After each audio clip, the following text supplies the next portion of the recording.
Você pode abrir sua Bíblia comigo em Mateus capítulo 6. Mateus capítulo 6.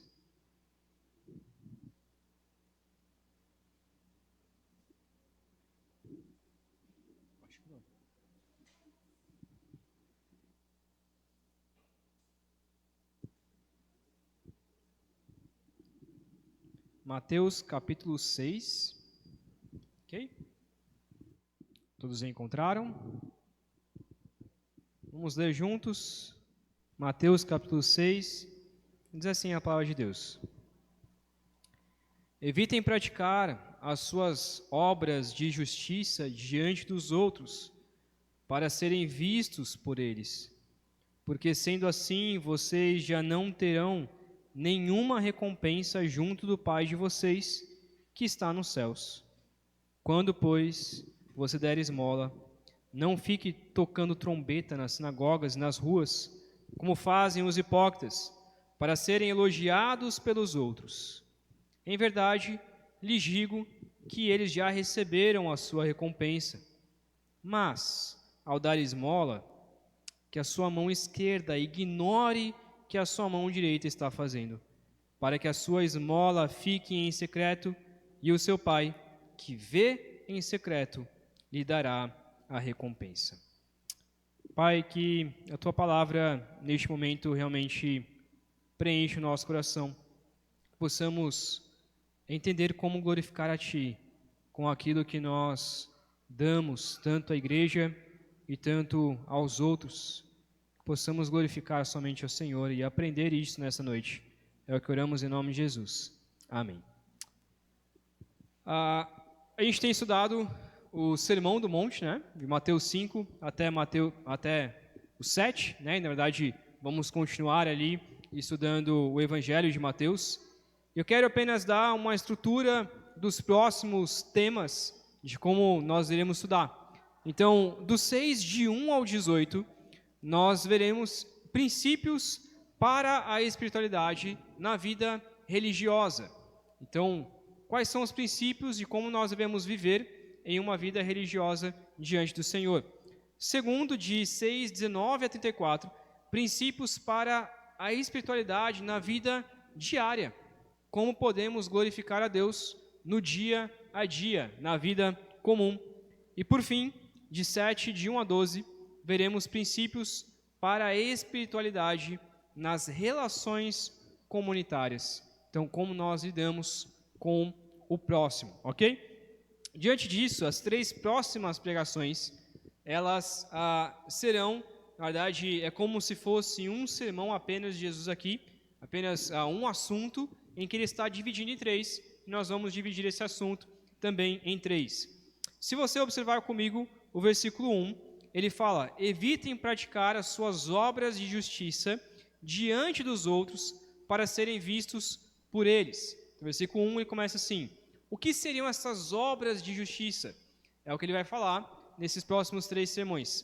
Primeira obra de justiça é as esmolas, é a caridade, é o que nós damos a pessoas mais necessitadas, que é o que nós veremos hoje. A segunda obra de justiça é a oração. A segunda prática religiosa, a segunda obra de justiça é a oração.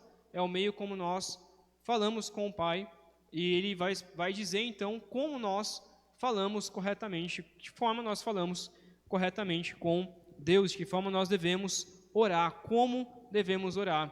Segunda prática religiosa, segunda prática piedosa. E a terceira prática, terceira obra de justiça seria o jejum.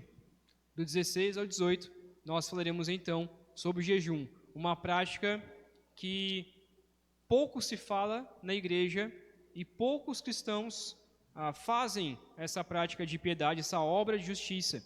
Só que o que Jesus está colocando aqui, né, Deus está colocando aqui, é que nós devemos fazer essas obras de justiça, mas não para que os outros vejam.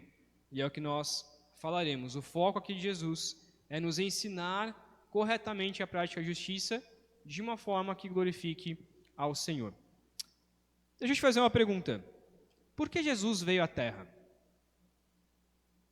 Tenta aí responder na sua cabeça. Por que Jesus ele veio à Terra? Por que ele veio ao mundo? Existem 4 opções que eu coloquei aqui. Eu queria que você identificasse para você qual é a mais correta.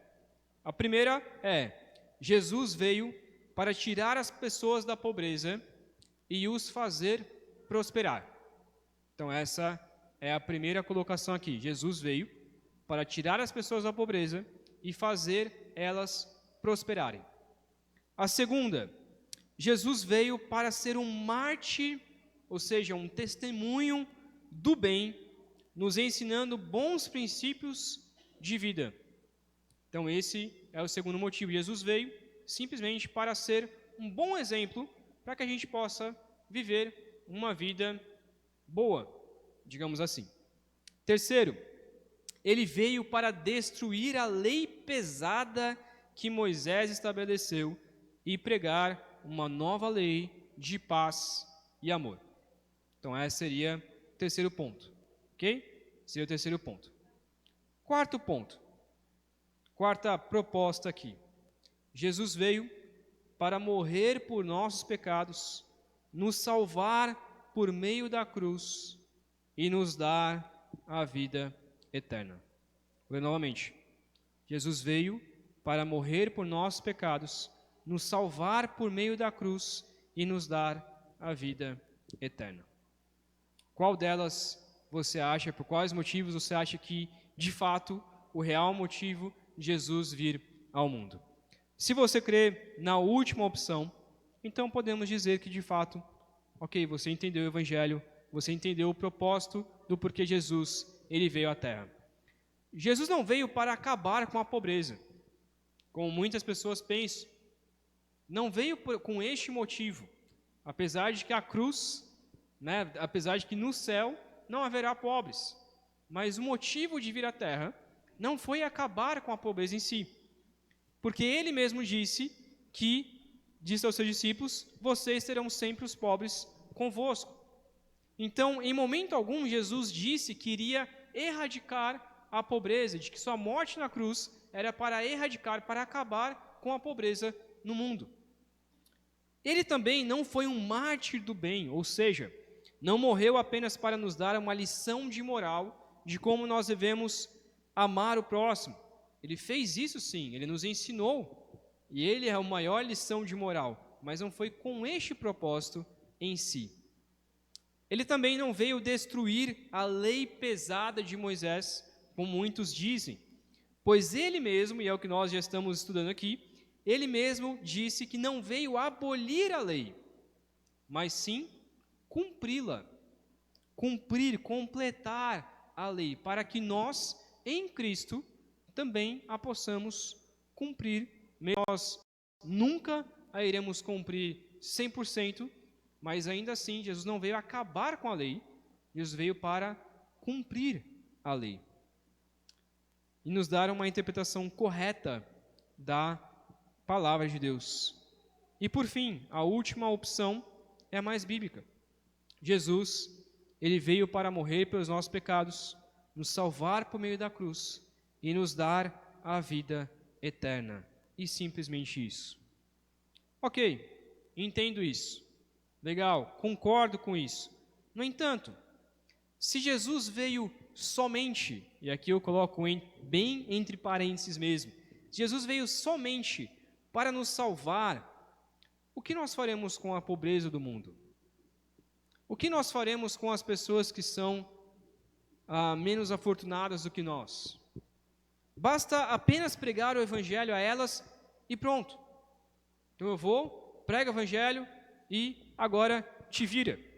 Devemos olhar para um homem morrendo de fome, que está ali, de fato, morrendo de fome. A gente conversou com ele, a gente viu que ele não é um bêbado, não vai usar aquele dinheiro para comprar cachaça. De fato, aquele homem está morrendo de fome, ele precisa de alimento. E a gente olha para ele e fala: olha, se arrependa e creia no Evangelho. Somente isso. Vira as costas e sai. É isso que nós devemos fazer? Será que essa deve ser a nossa atitude? Com certeza não. Com certeza não. Mateus 25, 33 a 40, eu vou ler aqui. Mateus 25, 33 a 40 diz assim, Jesus contando aqui uma parábola, ele diz: Então o rei dirá aos que estiverem à sua direita: Venham benditos do meu Pai, venham herdar o reino que está preparado para vocês desde a fundação do mundo, porque tive fome, e vocês me deram de comer. Tive sede, e vocês me deram de beber. Eu era forasteiro, e vocês me hospedaram. Eu estava nu, e vocês me vestiram. Enfermo, e me visitaram. Preso, e foram me ver. 37. Então os justos perguntarão: Quando foi que vimos o Senhor com fome e lhe demos de comer? Ou com sede e lhe demos de beber? E quando foi que vimos o Senhor como forasteiro e o hospedamos? Ou nu e o vestimos? E quando foi que vimos o Senhor enfermo ou preso e fomos visitá-lo? O rei, respondendo, lhes dirá: Em verdade lhes digo que sempre o que fizerem a um destes meus pequeninos irmãos, foi a mim que o fizeram. Foi a mim que o fizeram. Devemos então pregar o Evangelho? Sim. Essa é a nossa maior função. É o que nós fomos chamados. Ir por todo o mundo e fazer discípulos de todas as nações. Este é o grande comissionamento, este é o grande mandamento para nós. Ir e fazer discípulos. Devemos pregar o Evangelho. Ide por todo o mundo e pregai o Evangelho. Este é o nosso mandamento, é o maior mandamento. Mas e ajudar o pobre? E ajudar a pessoa que está com fome? E ajudar a pessoa que não tem roupas? Também devemos fazer isso? Sim, também devemos fazer isso. Na realidade, devemos primeiro pregar o Evangelho, e então com isso, ao pregar o Evangelho, também ajudar aquela pessoa a sair da sua pobreza. Mas isso é tão óbvio. Será que é tão óbvio assim? Existe uma teologia que diz que só pelo fato de você ajudar uma pessoa, então só pelo fato de eu ir e dar o alimento a alguém, só pelo fato de eu ir e dar uma roupa a uma pessoa necessitada, comprar uma cesta básica, só por isso eu já estou pregando o Evangelho. E isso é uma grande mentira. Isso é uma grande mentira. Essa teologia é chamada de teologia da missão integral ou teologia da libertação. E é uma teologia extremamente famosa e que com certeza está em igrejas da nossa região. Ajudar o próximo faz parte do amor de Deus, sim, mas não é o Evangelho em si. Pode ser que ajudando o próximo crie uma oportunidade de pregar o Evangelho, e anunciar o Evangelho é falar que o homem foi criado por Deus, pecou, merece o inferno, mas Cristo veio ao mundo para nos salvar dos nossos pecados, nos livrar do inferno e nos dar a vida eterna. Então, ajudar o próximo pode ser que surja uma oportunidade, então, de você falar estas verdades e anunciar o Evangelho. A pessoa crendo nessas verdades, automaticamente Deus a ajudará a viver uma vida que glorifique ao Senhor. E pode ser então que ela seja liberta da sua pobreza física, porque ela já foi liberta da sua pobreza espiritual. Então, devemos pregar o Evangelho? Sim. Devemos ajudar o próximo? Sim. No entanto, existe um outro lado, e este lado é bastante preocupante, porque este lado geralmente é das igrejas, e eu me incluo nisso, geralmente das igrejas mais reformadas, das que dizem que são mais bíblicas. Este outro lado diz que nós devemos apenas pregar o Evangelho, e os pobres que se virem. Então vamos pregar o Evangelho, vamos salvar a alma, vamos lá, vamos falar de Jesus e pronto. Infelizmente, no passado, muitos desses missionários iam a regiões, iam a lugares, plantavam igrejas, pregavam o Evangelho, mas não faziam nada de benefício ao próximo. Não demonstravam o amor de Deus às pessoas. E com isso, com o tempo, o evangelho naquela região foi se enfraquecendo. Não é isso que vemos, por exemplo, em Atos 6, no início da igreja, onde os discípulos de Jesus distribuíam alimentos para os pobres, que naquela época eram as viúvas. As viúvas praticamente, as que eram deixadas por completo, os maridos não deixavam nada para elas não podiam trabalhar e muitas vezes mendigavam o seu pão no dia a dia. E a igreja, reconhecendo essa necessidade, passou então a ajudar essas viúvas, como diz Tiago, que a verdadeira religião é ajudar os pobres, ajudar os órfãos e as viúvas. Então eles olharam para a necessidade e falaram, peraí, precisamos fazer alguma coisa quanto a isso. Vamos ajudar. No entanto, os discípulos, perceberam que a ajuda ao próximo estava atrapalhando a pregação do evangelho. O que eles fizeram? Vamos eleger pessoas, diáconos, para fazer essa parte social da igreja, para distribuir alimento, e nós, pregadores da palavra, pastores, presbíteros, missionários, vamos nos dedicar à oração e à pregação do evangelho. O que isso significa? Que eles entenderam que a ação social, essa distribuição de alimentos, não era o evangelho em si. Fazia parte do evangelho, fazia parte do amor a Deus, mas não era o evangelho. E isso estava afetando a divulgação da palavra de Deus. Por isso elegeram esses homens para fazer isso. Então veja que há um grande problema aqui. Muitas vezes a gente vai para esses dois extremos. Ou a gente vai muito para a teologia da libertação e não, vamos fazer o bem, vamos distribuir alimento aos pobres e vamos fazer isso, e fica somente nisso, e o evangelho vai sendo deixado de lado. E muitas vezes a gente se preocupa somente em anunciar o evangelho, e devemos nos preocupar isso, é a prioridade, mas somente prega e não faz nada além disso. E a pessoa clamando a você, olha, estou passando necessidade, preciso de ajuda, preciso disso e daquilo. E muitas vezes a gente não faz nada. É difícil a gente saber como ajudar, mas ainda assim, nós devemos ajudar. Então é algo certo. O cristão, ele tem que pregar o evangelho. Este é o seu principal objetivo, mas também deve fazer caridade, pois isso demonstra o amor de Deus. Agora, quando você faz alguma caridade, quando você distribui um alimento, quando você faz uma sopa para distribuir às pessoas, quando você vai ao Esperança Garcia, quando você vai a algum lugar fazer algo de bom, ou você dá alimento a alguma pessoa que você sabe que necessita, como está o seu coração diante disso? Qual a intenção verdadeira do seu coração ao fazer isso, ao fazer uma boa ação?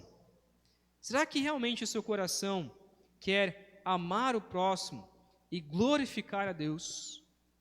Ou será que você quer que os outros te amem, que as outras pessoas te elogiem, que outros digam, olha, como aquela pessoa é uma pessoa caridosa, como aquela pessoa é uma pessoa justa, me ajudou tanto. O que você quer? Você quer que as pessoas te elogiem porque você fez algo bom? E é exatamente isso que Jesus ele está nos chamando a atenção. O texto está dizendo então que nós não devemos fazer caridade pensando em receber recompensas terrenas, pensando em receber recompensas terrenas, e nem ser reconhecido pelos homens. Devemos evitar fazer caridade na frente das pessoas, é o que nós veremos, e buscar fazer em secreto, para só dessa maneira, recebermos a recompensa de Deus que vê em secreto. Então é isso que nós vamos ver nesta noite. Mas antes disso, quero olhar um pouco, antes de entrar especificamente no texto, quero olhar um pouco com vocês, que dar esmolas aos necessitados, fazer caridades, era de fato um dos pilares do judaísmo, até hoje é um dos pilares do judaísmo, e é um dos pilares que Cristo coloca e traz da lei, e por isso ele fala sobre isso, porque é algo comum. Então perceba que em momento algum, Jesus está dizendo, façam caridade. Você não vai encontrar isso neste momento. Olha, deem dinheiro aos pobres, façam caridade. Jesus não diz isso aqui especificamente. No entanto, nós encontramos, permeado por toda a Escritura, principalmente no Antigo Testamento, este princípio que os judeus colocaram para si, que a lei coloca para nós e que o cristianismo deve também aceitar, que fazer caridade faz parte de uma vida com Deus, faz parte das nossas obras de justiça, que é como Jesus chama aqui. Quero ler alguns textos, não sei se o Job vai ser tão rápido aí para me acompanhar, mas vamos lá. Primeiro, dar aos pobres é requerido na lei de Deus. Êxodo 23, de 10 a 11, diz assim, olha que interessante, durante 6 anos você semeará a sua terra e recolherá os seus frutos, porém, no 7º ano, deixe a terra descansar e não a cultive, para que os pobres do seu povo achem o que comer e os animais do campo comam do que sobrar. Faça o mesmo com a sua vinha e com o seu olival. O que significa? Durante 6 anos, os judeus deveriam plantar, trabalhar de domingo a sexta, então lá labutar, de sábado deixar a terra descansar. Durante 6 anos eles trabalhariam dessa maneira. No 7º ano, eles não mexeriam na sua terra. É o que Deus está colocando. No 7º ano, deixe a terra descansar. Deixe-a criar mato, deixe-a criar espigas grandes, deixe o fruto dar. Não recolha. Cuida um pouco aqui e ali, mas não recolha o fruto. Para que os pobres entrem na sua terra, você abra ali a sua terra pega o que é lhe devido, faça o que você quiser, pegue as sementes, plante na sua casa. Então, a ideia aqui, o princípio aqui é, durante 6 anos, vocês trabalham, no 7º ano, deixe para que as pessoas venham e recolham. Não venda, não faça troca, simplesmente deixe para que as pessoas mais pobres possam vir e recolher. Levítico 19, versículo 10 diz, não seja rigoroso demais ao fazer a colheita da sua vinha, nem volte para recolher as uvas que estiverem caído no chão, deixe-as para os pobres e estrangeiros. Eu sou o Senhor, o Deus de vocês. Então olha que interessante, durante 6 anos, no 7º, deixa para qualquer pessoa pegar, mas ainda assim o que ele está colocando é, quando você estiver no tempo da colheita, e de repente sobrou ali uma espiga, sobrou uma uva, estava ali recolhendo, poxa, esquecemos daquela ali que estava ali atrás, não volte para pegar, deixa, para que venha uma pessoa mais pobre depois e recolha aquilo que sobrou um pouco daquele lugar. Então, deixa, não seja rigoroso com a sua plantação, não fique lá colhendo um por um, deixe um pouco para que os mais necessitados possam então recolher. Isso aconteceu justamente com Ruth. Ruth, quando passou a necessidade e foi até Belém, a primeira coisa que ela fez foi ir na terra de Boaz e recolher das espigas ali que sobrava ali na plantação de Boaz. Então, esse princípio tinha que ser bastante aplicado ao povo de Israel. Por fim, quero ler Deuteronômio 15, versículo 4, e depois 7 ao 8.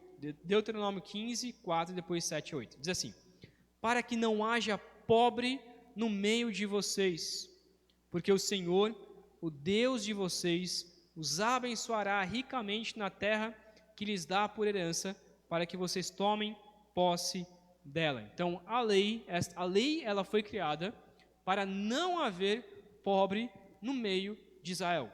A lei foi criada especificamente para isso. Também para isso, desculpa. Versículo 7 e 8. Se houver algum pobre entre vocês, no meio dos seus irmãos, em alguma das cidades de vocês, na terra que o Senhor, o seu Deus, lhes dá, não endureçam o seu coração, nem fechem as mãos ao seu compatriota pobre. Pelo contrário, devem abrir a mão para ele e lhe emprestar o que lhe falta, tudo aquilo de que tiver necessidade. Então, se houver alguma pessoa pobre no vosso meio, vocês fazem o quê? Pegam e ajudam aquela pessoa. Dê tudo o que aquela pessoa necessita. Os profetas também exortaram quando Israel não ajudavam os pobres. Jeremias 22:16 diz assim: julgou a causa do aflito e do necessitado, e tudo lhe corria bem. Por acaso não é isso que se chama conhecer-me, diz o Senhor. Então, o que Deus está dizendo? Olha, uma forma de me conhecer é julgar também a causa do aflito e do necessitado. Daniel confronta o rei Nabucodonosor em Daniel 4:27 da seguinte maneira: portanto, ó rei, aceite o meu conselho, abandone os seus pecados, praticando a justiça, e acabe com as suas iniquidades, usando de misericórdia para os pobres. Assim, talvez, a sua tranquilidade se prolongue. Então, Daniel confronta o rei, porque o rei, além dos seus muitos pecados, não estava ajudando os necessitados. Amós 2, versículos 6 e 7, diz assim: assim diz o Senhor, por 3 transgressões de Israel, sim, por causa de 4, não suspenderei o castigo, porque vendem o justo por dinheiro e condenam o necessitado por causa de um par de sandálias. Esmagam no pó da terra a cabeça dos pobres e pervertem o caminho dos necessitados. Então, mais uma profecia aqui, mais uma palavra dura aqui em Amós, falando o que Israel estava fazendo com o seu próprio povo. Estava oprimindo o pobre e condenando o necessitado por causa de um par de sandálias. Terceiro, Jesus, ele também deixou claro que ajudar os pobres é essencial.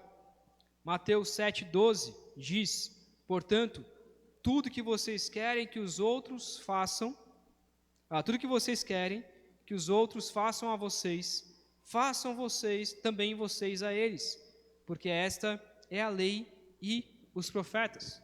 Então Jesus está colocando um princípio: você quer alguma coisa que a pessoa te faça, então faça também aquela pessoa. Você quer ajuda, você quer comer, você quer roupa, então também faça isso a outra pessoa. Lucas 6,36 diz: sejam misericordiosos, como também é misericordioso o Pai de vocês.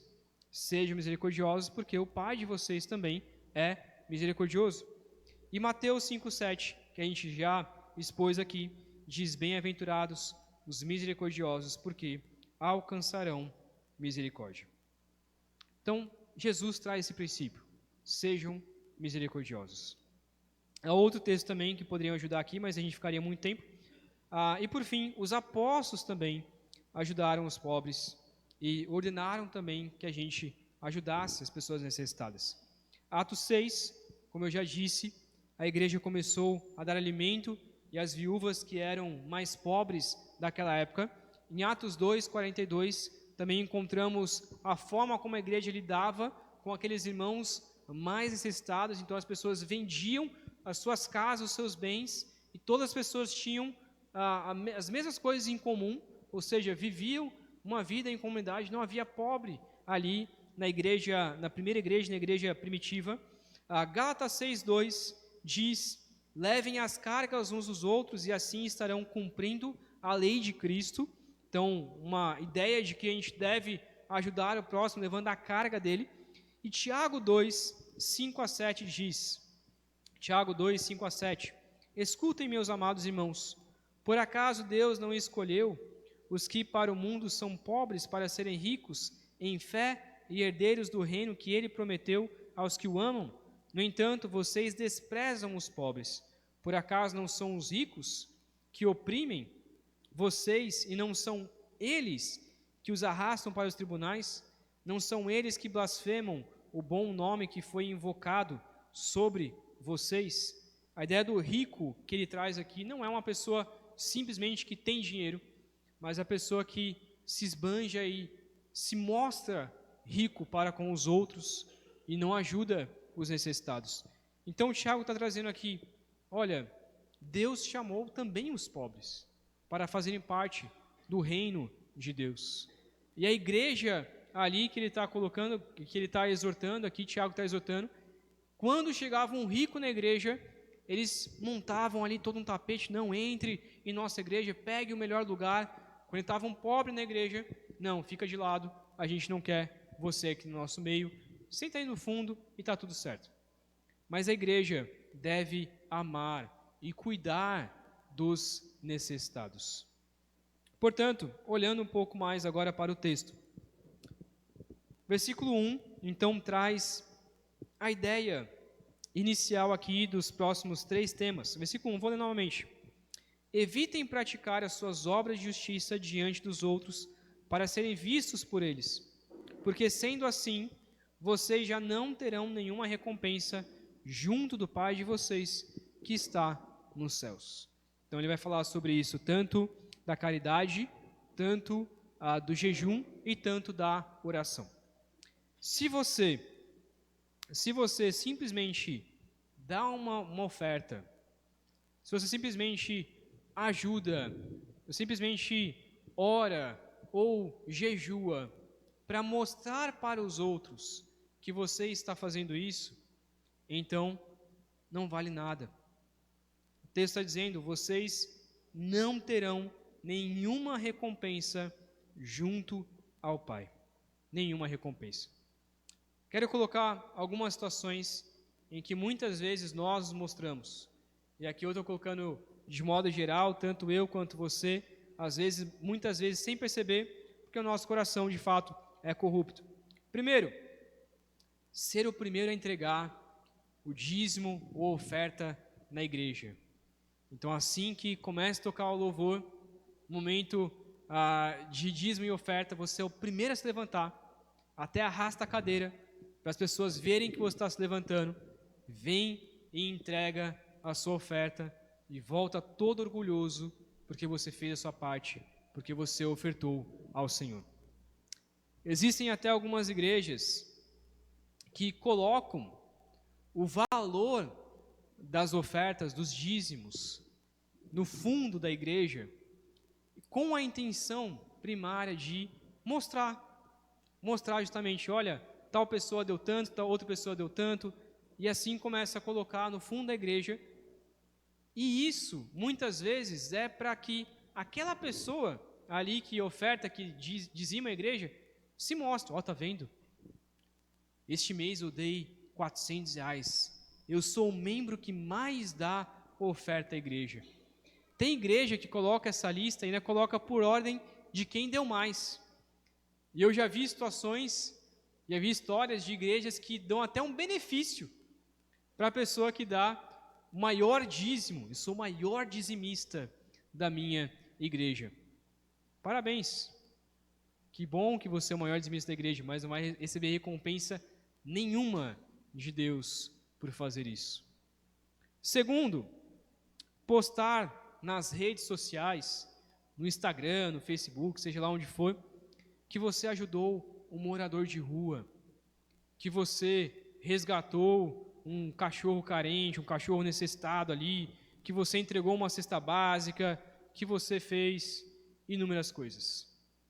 Então, você pega e assim que você ajuda uma pessoa necessitada, já tira a foto ali para mostrar para os outros, olha a caridade que eu fiz.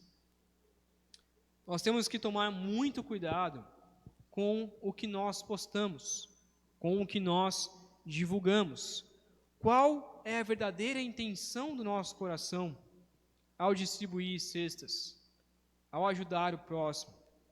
O que nós queremos ao postar, ao divulgar esta ação social que nós estamos fazendo?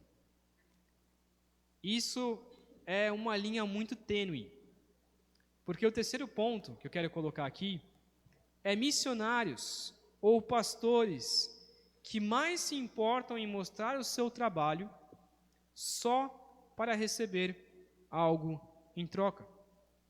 Então, é muito difícil, muitas vezes, o missionário realmente que se dedica à palavra, um missionário real, que realmente não está ali para usurpar do sustento das pessoas, mas aquele missionário que realmente quer servir ao Senhor.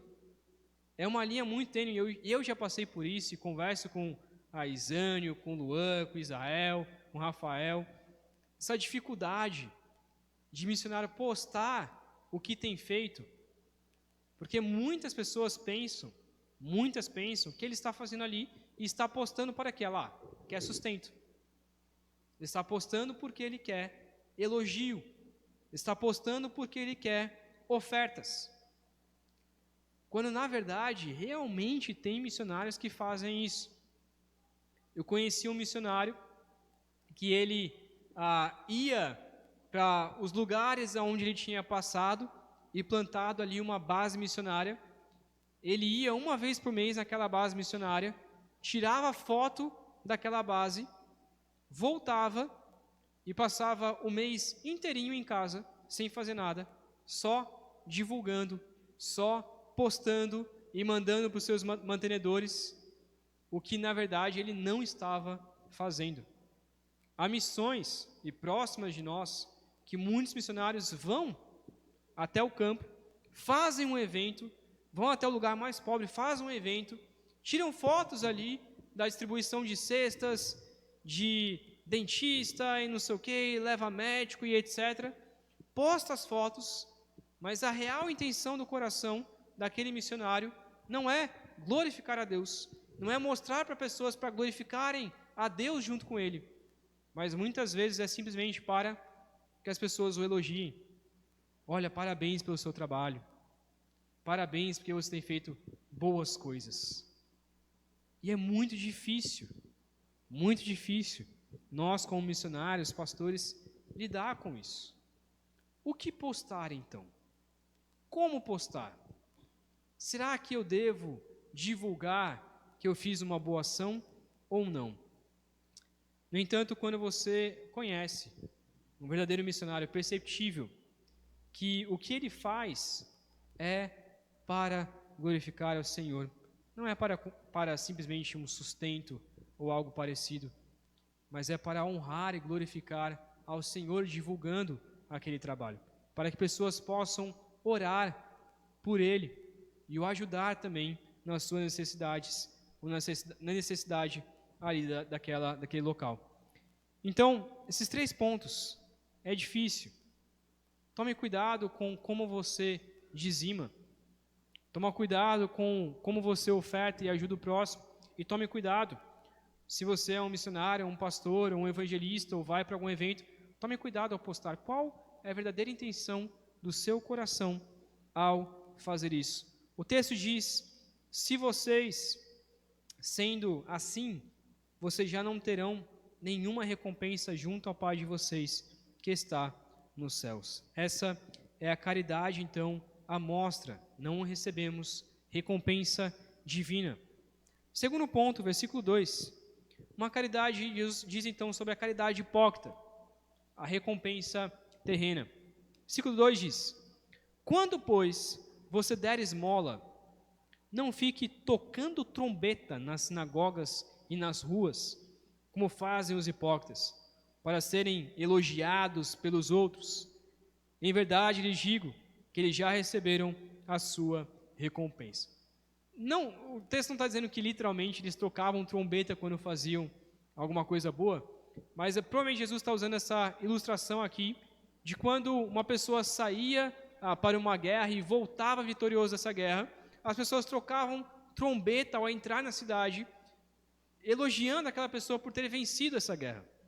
E o que o texto está dizendo é que os hipócritas aqui, eles, quando davam esmola, quando ajudavam o próximo, eles começavam a dizer, ó, tá vendo? Eu ajudei aquela pessoa. Sem mim, aquela pessoa não seria nada. Eu tirei aquela pessoa da miséria, da pobreza. Eu fiz isso. E aí as pessoas ao redor diziam, olha como você é uma pessoa bondosa. Parabéns. Parabéns que você fez isso. Olha que bom que você fez isso. Os hipócritas fazem de tudo para que as pessoas elogiem por fazer o bem. Eu estou lendo um livro. Estou lendo um livro chamado Quando Ajudar Machuca. Ainda não cheguei nem na metade do livro, mas o autor comenta que muitas vezes ajudamos os mais pobres, e abre aspas aqui, abre aspas, e diz o seguinte: confesso a você que parte do que me motiva a ajudar os pobres é a minha necessidade de realizar algo que vale a pena com a minha vida, ser uma pessoa importante, sentir que busquei uma causa nobre, ser um pouco como Deus. Está colocando, muitas vezes a motivação do meu coração a ajudar alguém é porque eu quero me sentir importante, é porque eu quero me sentir como Deus. Ele comenta novamente, o modo como agimos em relação aos economicamente pobres comunica frequentemente, embora não intencionalmente, que somos superiores e eles são inferiores. Então, muitas vezes, o modo como nós ajudamos pessoas comunica aos outros, a nós e a eles que nós somos superiores e que a pessoa um pouco mais pobre do que nós, ela é inferior a nós. Ele comenta então em seu livro que muitas vezes, ao ajudar as pessoas, fazemos porque temos um complexo de divindade. A realidade é que nós queremos nos sentir um pouco de Deus, queremos nos sentir divinos, queremos que as pessoas elogiem, queremos parecer bons, queremos que as pessoas olhem e digam, olha, se não fosse por você, eu não sei o que eu seria da minha vida. João 5:44 diz assim, como podem crer vocês que aceitam glória uns dos outros e não procuram a glória que vem do Deus único? Não há como crer em Deus se você busca a glória dos outros e não busca a glória que vem de Deus. Você quer receber elogios deste mundo, tocar trombeta e falar do que ter feito? Quer ser um pouco de Deus nesta terra? Em Lucas 6:24 diz exatamente isso.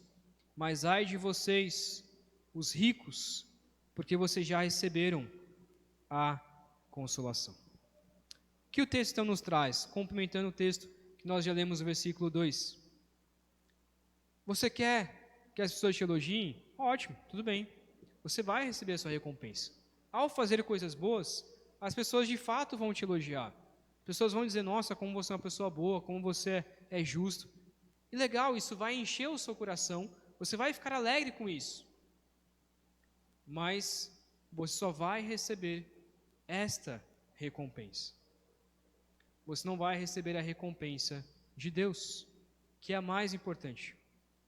Então, há algum tipo de recompensa? Sim. Fazer coisas boas às pessoas, você vai fazer para ser elogiado. Vai ter recompensa.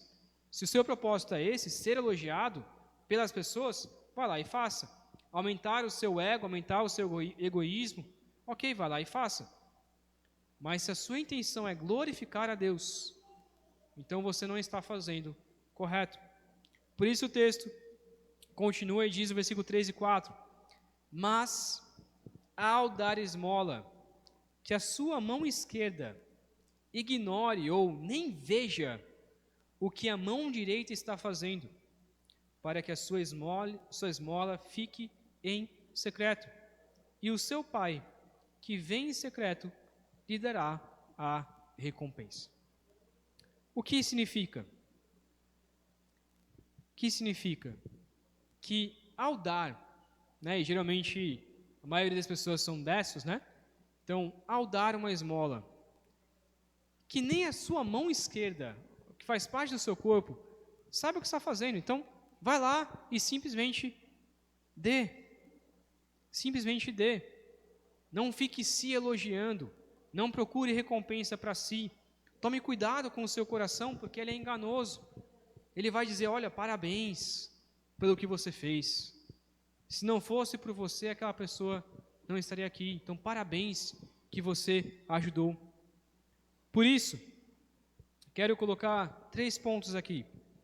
Devemos doar, primeiramente, porque o amor de Deus está em nós. Por que devemos doar? Primeiro, porque o amor de Deus está em nós. 1 João 3,17 diz, ora, se alguém possui recursos deste mundo e vê seu irmão passar necessidade, mas fecha o coração para essa pessoa, como pode permanecer nele o amor de Deus? Então, olha o que o texto diz. Então, de fato, nós devemos ajudar. Você pode pensar, eu não vou ajudar porque meu coração é muito orgulhoso e a minha mão esquerda vai ficar sabendo que a mão direita vai dar, então é melhor nem dar. Não, vá lá e dê. Por quê? Porque você tem o amor de Deus na sua vida. Segundo, devemos doar para não oprimir os pobres, mas sim ajudá-los. Zacarias 7,10 diz, não oprimam a viúva, nem um órfão, nem um estrangeiro, nem um pobre, e que ninguém faça planos para prejudicar o seu próximo. Então eu devo ajudar sim o meu próximo, fazer o máximo para ajudá-lo. E terceiro, devemos doar não somente o que nos sobra. Sobrou um dinheiro esse mês, vou doar para alguém. Legal, já é um bom princípio, ótimo. Mas não faça somente isso. Marcos 12, 41 a 45, diz o seguinte, sentado diante da caixa de ofertas, Jesus observava como o povo lançava ali o dinheiro. Ora, muitos ricos depositavam grandes quantias. Vindo, porém, uma viúva pobre, lançou 2 pequenas moedas correspondentes a 1 quadrante. E chamando os seus discípulos, Jesus disse, em verdade lhes digo que esta viúva pobre lançou na caixa de ofertas mais do que todos os ofertantes, porque todos eles deram daquilo que lhes sobrava.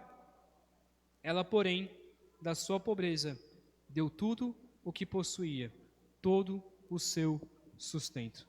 Detalhe aqui é que o sustento era o sustento do dia, tá? Não o sustento mensal. Mas ainda assim, aquilo do dia, o que ela tinha em seu bolso, ela simplesmente foi e doou. Talvez ela não tivesse alimento do restante do dia, mas ela confiava, Deus vai me dar. E eu, mesmo sendo uma viúva pobre, vou dar como oferta.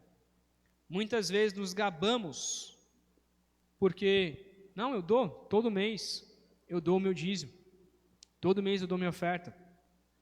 Não, todo mês eu ajudo aquela pessoa, todo mês eu dou algum alimento a uma pessoa que eu conheço, que é mais necessitado. Todo mês eu passo em algum lugar e dou uma cesta básica. Ok, ótimo, legal. Mas por que você faz isso? Eu faço porque eu tenho muito dinheiro. Então qual a sua intenção? A intenção do seu coração? Ou a pessoa que você vê que é mais necessitada, ela diz, não, eu quero ajudar mesmo assim.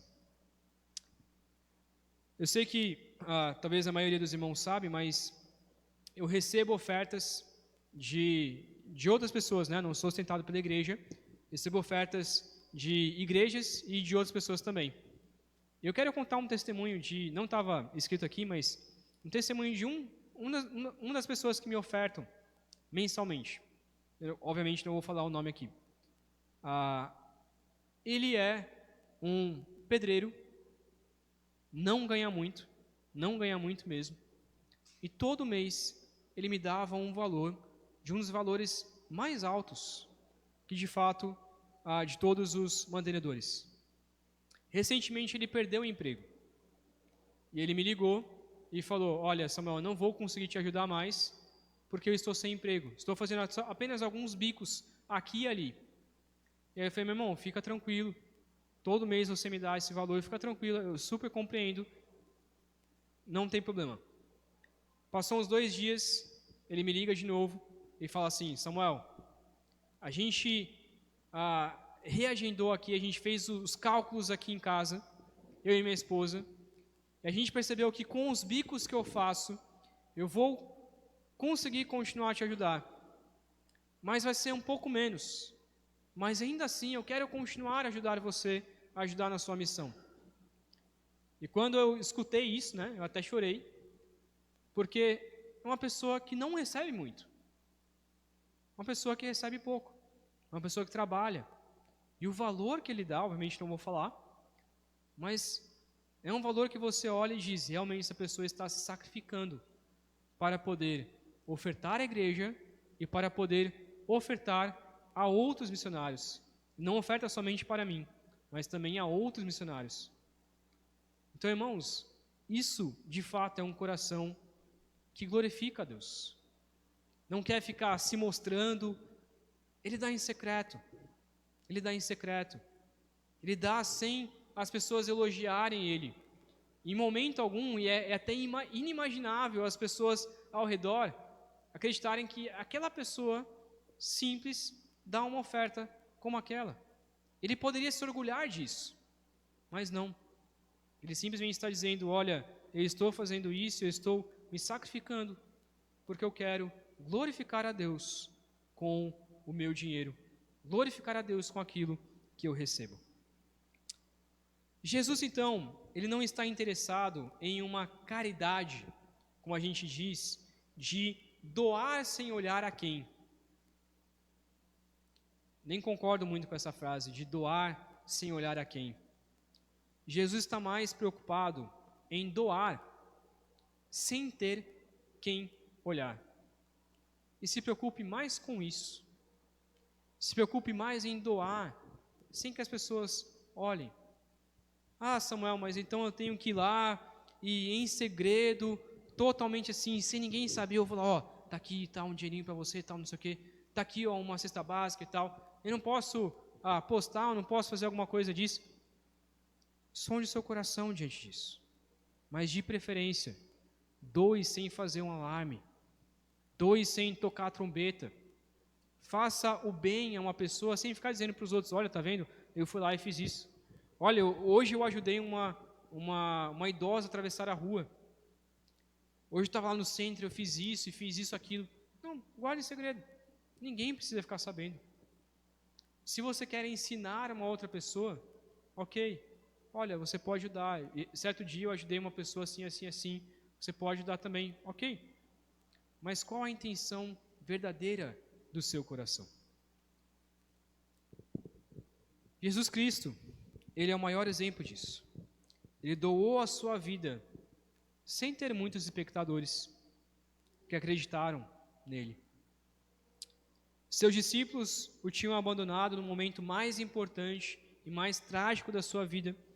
Não havia nenhuma pessoa importante olhando para Jesus, nenhum sacerdote, nenhum rei, nenhum político estava ali do seu lado.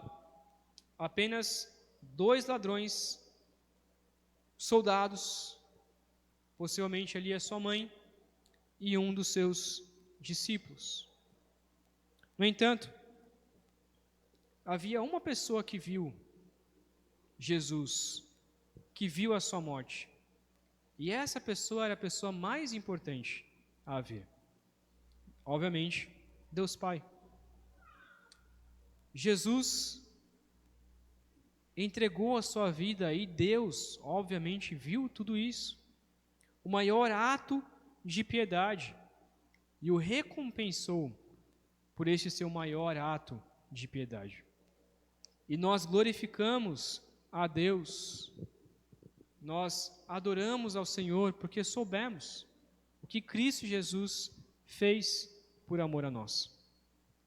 Jesus é a maior prova de que Deus irá nos recompensar por vivermos uma vida em piedade, sem que as pessoas olhem para nós.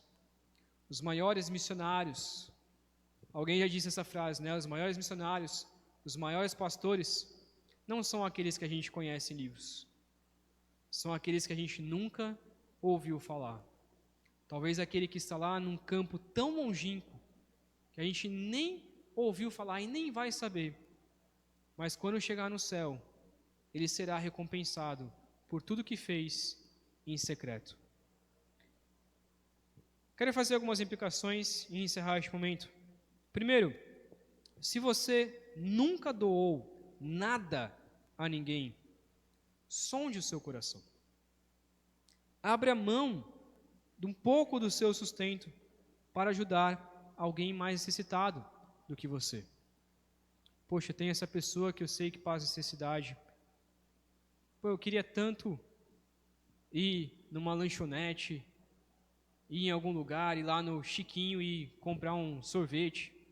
Queria tanto fazer isso, mas, poxa, acho que esse mês eu posso me abster disso e dar este valor para alguma pessoa que necessita. Faça o bem a outras pessoas, mas, obviamente, tome cuidado com a sua motivação.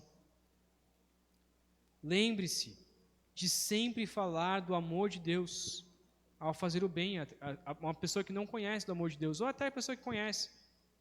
Lembre, quando fizer uma boa ação, glorifique a Deus e diga, olha, eu estou fazendo isso, mas estou fazendo isso não para me achar, não para você me elogiar, eu estou fazendo isso para que você glorifique ao Senhor, para que você entenda que Cristo Jesus morreu na cruz por você. E por fim, glorifique a Deus em tudo o que você fizer e, obviamente, não fique esperando recompensa alguma. Se ninguém te elogiar pelo bem que você fez, glorifique a Deus. Poxa, ninguém viu que eu varri a igreja hoje. Poxa, próxima vez eu vou fazer em um momento que está todo mundo olhando. Poxa, ninguém viu que eu fui lá e peguei uma cesta básica e fui para tal lugar. Poxa, próxima vez eu vou lá e faço para que as pessoas me elogiem.